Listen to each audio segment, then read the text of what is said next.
Pep Guardiola said no. Carlo Ancelotti said no.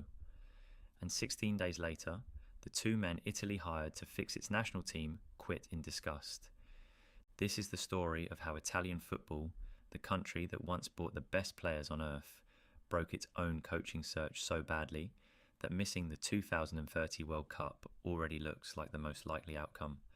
Let's start with the number that should terrify every Italian football fan: 3. That is how many consecutive World Cups Italy has now missed. 2018, 2022, and in 2026, for the third tournament running, the Azzurri were not there. After that failure, Gennaro Gattuso resigned as manager. Days later, so did Gabriele Gravina, the man who had run Italy's football federation since 2018. Italian football needed a fresh start. What it got was something closer to a farce. Enter Giovanni Malagò, not a football man.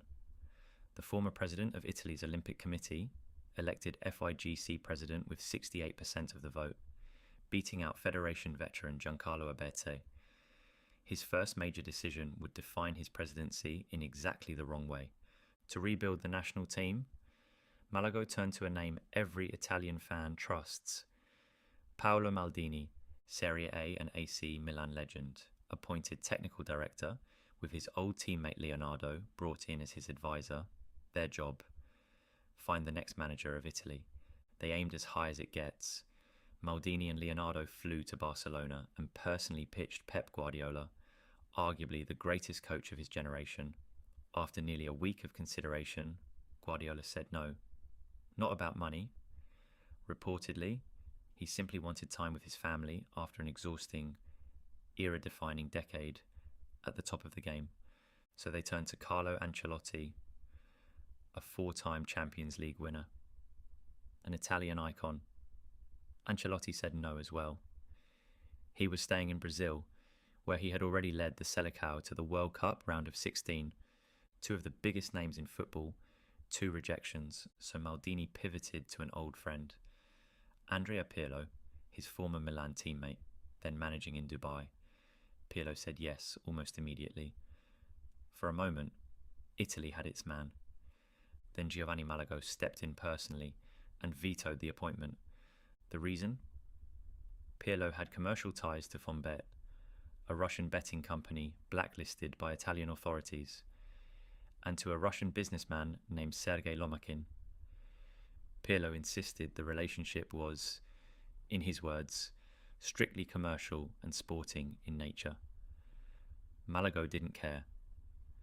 The veto stood, Maldini and Leonardo, furious at what they saw as political interference in football decisions, resigned. 16 days after taking the job. And here's the detail that tells you everything about the state of Italian football governance. They didn't resign through the federation's internal channels. They announced it to the media during a Federal Assembly meeting. The people running Italian football found out their technical director had quit, at roughly the same time as the journalists in the room. So where does that leave Italy? Giorgio Chiellini has been floated as a possible replacement technical director. Roberto Mancini, the man who actually won Italy a European Championship in 2021, is now leading the search. Antonio Conte is reportedly waiting in the background in case it all falls apart again. Nobody is currently managing the Italian national team. 16 days of chaos. 2 of the greatest managers alive rejecting the job. 1 accepted appointment vetoed over a Russian betting company. And Italy has 2030 World Cup qualifying bearing down on them, with no leadership structure that has lasted more than a few weeks. But here's what makes this story bigger than one bad coaching search, because Italian football's collapse isn't just happening on the pitch or in a boardroom in Rome. It's happening in the record books. And if you go back far enough, those record books tell a completely different story about Italy.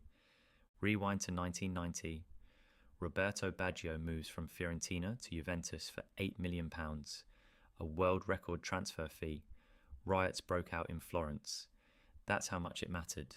Over the next 2 years, the world transfer record was broken 3 more times, almost every single one by an Italian club. Juventus signed Gianluca Vialli from Sampdoria for £12 million. AC Milan signed Gianluigi Lentini for a new world record fee. Serie A wasn't just a good league, it was the destination. The best players on the planet wanted to play in Italy, and Italian clubs had the money to make it happen. In 1997, Inter Milan signed Ronaldo from Barcelona for £19.5 million, a new world record. 2 years later, Inter broke their own record again, paying Lazio £32 million, roughly €46.5 million, for Christian Vieri. By the end of the 1990s, the fee Juventus paid for Roberto Baggio, a world record less than a decade earlier, wouldn't have cracked the top 20 transfers in Europe. That's how fast Italian football was spending, and how completely it dominated global football's financial centre of gravity. Now look at where Serie A sits today. In the 2024 to 2025 season, Premier League clubs generated £7.5 billion in revenue. Serie A generated less than half that, around €2.9 billion. Serie A's domestic broadcast deal has actually fallen, down 8% from its peak just a few years ago. Serie A clubs spend roughly 2/3 of all their revenue just on wages, leaving almost nothing for the kind of transfer spending that once made Italy the most feared league on earth. In television rights alone, the Premier League now earns £3.4 billion. Italy earns £1.2 billion, less than a third. 20 Serie A clubs combined posted a net loss of over €348 million in a single season. The country that broke the world transfer record 5 times in a single decade can no longer compete financially with a single league across the channel, and that is the real reason the 2030 World Cup should terrify Italian football. It was never just about one bad appointment or one vetoed coach.